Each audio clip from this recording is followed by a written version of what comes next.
దేవునికి ఇష్టంగానే ఉన్నావా? దేవునికి నమ్మకంగానే ఉన్నావా?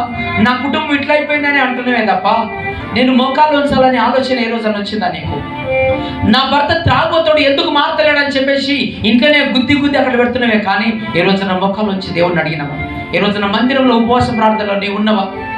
నీ కుటుంబం ఎంత సంపాదించిన ఉంది చిన్న సంచులు వేసినట్లు అయిపోతుంది. బిడ్డోదికి ఇబ్బంది పెడుతుంది, కొడుకులోదికి ఇబ్బంది పెడుతున్నారు.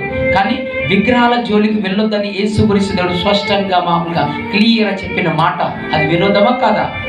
కానీ ఈరోజు మామూలుగా విగ్రహాలను గణపరుస్తున్న నిన్ను షడ్రకు మేషకు అబేద్నెగో, హల్లెలూయా, షడ్రకు మేషకు అబేద్నెగో అగ్నిగుండంలో వేసినా పర్వాలేదు, కానీ నీ ప్రతిష్టతో నేను మొక్కము తినవు, ఏమైనా వేసుకోము, నాకు అనవసరం. అట్లా జరిగింది ఈరోజు. అంటే వీళ్ళు ఆన్ ది స్పాట్లో ఈరోజు చచ్చిపోతే ఎక్కడ పోతారు వాళ్ళు? అది సమీపించాలి అనుకుంటావా? సాతాను నాడు ఎక్కడెక్కడ పోయినా కుప్పకూలిపోతున్నారు, ఎక్కడ డ్యాన్స్ చేస్తున్నా కింద పడి చచ్చిపోతున్నారు. అంటే ఏం జరుగుతుందంటే వాడికి ఎక్కడైతే ఛాన్స్ దొరికితే లాగుతున్నాడు, ఒక్కొక్కరిని అంతే లాగుతున్నాడు వాడు. వాడికి సమయం లేదు ఎక్కువ, అన్ని టైం ఆసన్నమైంది కాబట్టి వాడు మునిగిపోయి చచ్చిపోయే సమయం ఆసన్నమైంది కాబట్టి ప్రతి ఒక్కరు దురాత్మను బట్టి ఇమ్మటి లాగుతున్నాడు ఒక్కొక్కరు. కానీ ఈరోజు నీ కుటుంబం ఏ విధంగా ఏ పరిస్థితుల్లో ఒకసారి ఆలోచించి నీ కుటుంబాన్ని మార్చుకుంటావా, లేకపోతే నరకానికి అప్పచెప్తావా?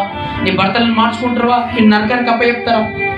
కానీ గుర్తుపెట్టుకోండి, పరిశుద్ధాత్మ బయలుపరిచిన విషయము లక్షలు లక్షలు లక్షలు కోట్లు నీకున్నా దేవుడు వాడు. గుర్తుపెట్టుకో, వద్దు అది.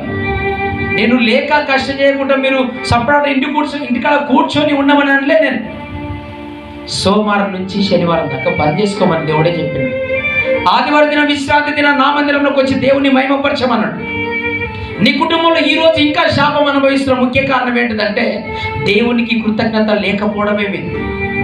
ఎంత సంపాదించేది రాత్రి పగలు కష్టపడి సంపాదించిన సంపాదన అన్ని చివరికి పోగు చేసి పత్తి తీసుకొచ్చి ఒక కాడ మూటేసి అమ్మే లోపల అడిచినోడు తెస్తాడు, తీసుకున్నోడు తెస్తాడు, చప్పటి కొట్టుండి. అది జరగబోతుంది అంతే. దేవుడు సెలవిచ్చింది అంతే. ఇచ్చేటోడు తీసుకున్నటోడు ఆన్ ది స్పాట్ అంతే. ఏం జరిగిందంటే అది అంతే. ఏంది దేవుడు అంటే మామూలు తమాషనా? దేవుడు అంటే ఆటపాటలా? ఉట్టి దానికోసము గన్నపరిచి బ్యాన్లు కొట్టి ఎంతెంతో వేసి శుక్రాలు ఉపవాసాలను నిలబెట్టి ఉట్టి దాటకంత చేస్తున్న వాళ్ళు ఉట్టి పనిలేని దానికి. కానీ దేవుడు ఉండాలని ఆలోచించినాం. నా కుటుంబం ఎందుకు చీలిపోతుంది, నా కుటుంబం ఎందుకు ఈ నిజంగా శాపంలో నేను కొనిబాబడుతుందని ఏ రోజున ఆలోచన చేసినావా? ఏ రోజున జరిగింది? ఈ రోజు ఇంకా పరిశుద్ధాత్మ విషయంలో మీకు బయలుపరుస్తున్న విషయం నాకున్న బాధ్యత ఏంటంటే చెప్పడమే, నేర్చుకోవడం. మీరు ఇప్పుడు స్కూల్కి వెళ్ళినప్పుడు మనం స్కూల్కి వెళ్తాం, చాలా జాగ్రత్తగా వినాలి. స్పష్టంగా 4 విధాలుగా ఒక అరటిపండు తెచ్చి మీ చేతిలో పెట్టలే. నేను అరటిపండు తీసుకొచ్చి, అమ్మ ఇది అరటిపండు, ఈ తోలు ఇట్లా తీసి ఈ కొన ఇట్లా దించి అక్కడ వేసి ఈ అరటిపండును మొత్తం తిను తల్లి, తిన్నాక తోలు అక్కడే కానీ తోలు తినకు అని ఇంత మంచి స్పష్టంగా చెప్పే దైవసేవకుడు. మీకు అర్థమవుతుందా? దేవుని అభిషేకం మీకు ఖచ్చితంగా ఉంటే దాన్ని ఏమాత్రం ఆలోచన చేయరాదు అసలు. ఎన్ని గణాలు ఉంటాయని చెప్పు.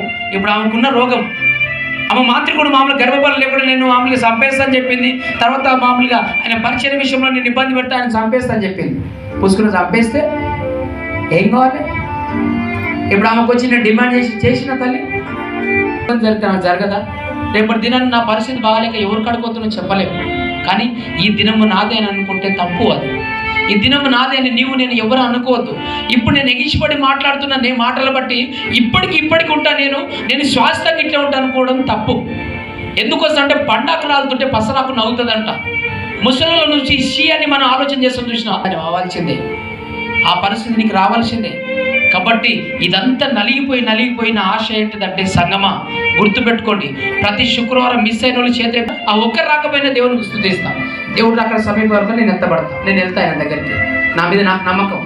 ఎందుకోసం అంటే చూడండి, ఒక్కొక్కరిని మామూలుగా పరిశుద్ధాత్మను బయలుపరిచి నేను మామూలు ప్రేమతో మాట్లాడగల విషయం ఏమంటే నాకేమవసరం? శుక్రవారం